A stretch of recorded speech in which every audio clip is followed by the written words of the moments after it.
வணக்கம். இப்போ நீங்கள் படத்தில் பார்த்துக்கிட்டு இருக்கிறது கேசல் பினியா பாண்டக் அப்படின்னு சொல்லக்கூடிய களிச்சி, அதாவது கலர்ச்சி இலை அப்படின்னு சொல்லுவாங்க, களிச்சி கொடின்னு சொல்லுவாங்க. இந்த களிச்சி கொடியோட எல்லா பாகமும் கடுமையான முட்கள் நிறைந்திருக்கும். இதில் யானை களிச்சின்னு ஒன்று இருக்குது. அது ரொம்ப ரேரானது, மலைக்காடு பகுதிகளில் தான் அதிகமாக கிடைக்கும். அதை விடுத்து இந்த களிச்சி இலையை எப்படியெல்லாம் பயன்படுத்துனாங்க அப்படின்றத நம்ம பார்ப்போம்.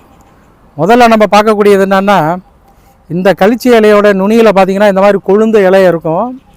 இந்த கொழுந்து இலையை என்ன பண்ணுவாங்கன்னா, அந்த காலத்தில் கொஞ்சோண்டு இந்த கொழுந்து இலையை ஒரு சிம்டாக பிடுங்கி ஒரே ஒரு வெத்தலைக்குள்ளே வச்சு மிழுங்கிடுவாங்க. இது மாதிரி காலம்பரை சாயந்தரம் சாப்பிட்டுட்டு வருவாங்க. ஒரு 3 நாள் சாப்பிட்டா போதும். ரொம்ப கடுமையாக ஏறின டயபெட்டிக்ஸில் பார்த்திங்கன்னா அதிகமாக சுகரில் ரொம்ப வேகமாக சுகர் அதிகமாக ஏறி இருக்கவங்களுக்கு வேகமாக இறங்குறதுக்கு இந்த பிரயோகத்தை பயன்படுத்துவாங்க. அந்த 3 நாளுக்கு பிறகு அப்புறம் காலம்பரை மட்டும்தான் அந்த வெத்தலையில் சாப்பிட்டுட்டு வருவாங்க. அந்த ஒரு 3 நாள் சாப்பிடும்போதே எவ்வளோ கடுமையான சுகருடைய தாக்கமும் வேகமாக குறைய ஆரம்பிச்சிடும். இது அனுபவத்தில் உண்மைங்க. இது ஆன்டி டயபெட்டிக் ப்ராப்பர்ட்டி மட்டும் கிடையாது, பிளட் சுகருக்கு ரொம்ப ஒரு முக்கியமான ஒரு தாவரம். மேலும் பார்த்திங்கன்னா பழைய காலத்தில் கிராமத்தில் என்ன செய்வாங்க, இப்போ ஒரு ஆன்டிபயோட்டிக் எப்படி ஒரு சளி இருமல் ஜுரம் அப்படின்னா உடனே போய் ஒரு ஆன்டிபயோட்டிக்லாம் வாங்கி சாப்பிட்றாங்க இல்லையா. பழைய காலத்தில் கிராமத்து மக்கள் என்ன பண்ணுவாங்க, இந்த கொழுந்து இலையை எடுத்து வெத்தலையில் வச்சு அதில் ஒரு 2 மிளகை வச்சு உருட்டி சுருட்டி ஒரு பீடா மாதிரி மென்று தின்னுட்டு மேலே வெந்நீர் குடிப்பாங்க. இது மாதிரி சாப்பிடும்போது பார்த்திங்கன்னா எப்பேற்பட்ட கை கால் வலி, குத்தல், குடைச்சல், ஜுரம், விஷ ஜுரம், கபக்கட்டு, மூக்கில் தண்ணியாக ஒழுகிட்டு இருக்கிறது, ரன்னிங் நோஸு, ஜலதோஷம் இதெல்லாம் வேகமாக சௌரியமாக ஆக ஆரம்பிச்சிடும்.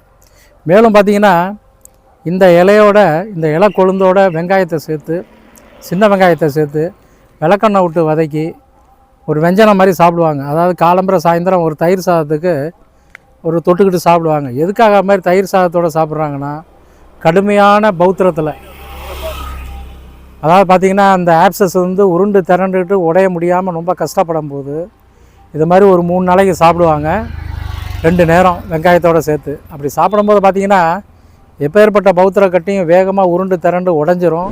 அது உடையிறது மட்டும் பெரிய விஷயம் இல்லைங்க, அது உள்ளுக்குள்ளே இருக்கக்கூடிய ரூட்டு கூட வெளியில் விழுந்துடும். அந்த அளவுக்கு இது அந்த வேரே எடுக்கக்கூடிய ஒரு ஆற்றல் இந்த இலைக்கு உண்டு. மேலும் பார்த்திங்கன்னா உடைஞ்சதுக்கப்புறம் இல்லை உடையிறதுக்கு முன்னாடி, ஒன்று கட்டி உடையிறதுக்கு முன்னாடியோ இல்லை உடைஞ்சதுக்கப்புறமோ இந்த இலையோட இதே மாதிரி தான் வெங்காயத்தை வச்சு நல்லா அரைச்சி ஒரு போல்டீஸ் மாதிரி அந்த இடத்துல வச்சு கட்டிக்குவாங்க. அது மாதிரி கட்டும்போது பார்த்திங்கன்னா எப்பேற்பட்ட குழிப்புண்ணும் பௌத்திரத்தில் இருந்தாலும் ஆறிடும். உள்ளுக்குள்ளே கொஞ்சம் மஞ்சி இருந்தாலும், மஞ்சின்னு சொல்கிறது நான் வேறு சொல்கிறேன், அந்த ரூட்டு இருந்தாலும் வெளியில் விழுந்துடும். பௌத்திரத்தில் அப்படி ஒரு சிகிச்சை செய்வாங்க. மேலும் பார்த்திங்கன்னா இந்த முத்தின இலையில தான் உங்களுக்கு பெரும்பாலும் முட்கள் இருக்கும். கொஞ்சம் இலையில் இருக்கிறதில்ல.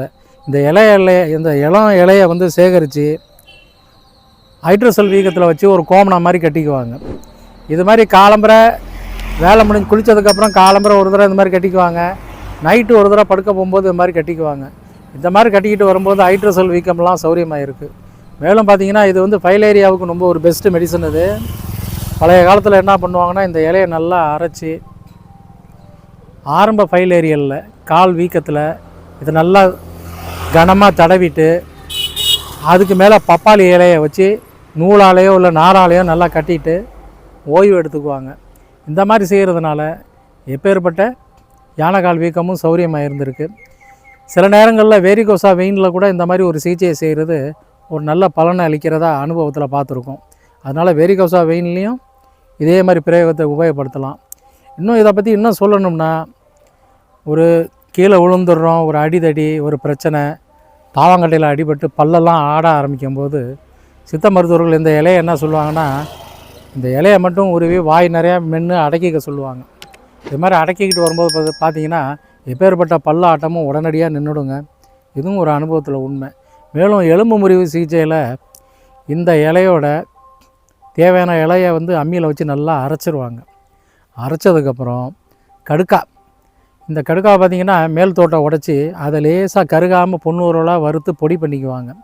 அது ஒரு ஸ்பூன் அளவுக்கு அந்த பொடியோட இந்த இலையை வச்சு நல்லா தண்ணியை தெளித்து அரைச்சி எலும்பு முறிவை சரியாக சேர்த்து அதுக்கு மேலே வச்சு கட்டிக்கிட்டு வந்தாங்கன்னா எப்பேற்பட்ட எலும்பு முறிவும் கூடிரும்.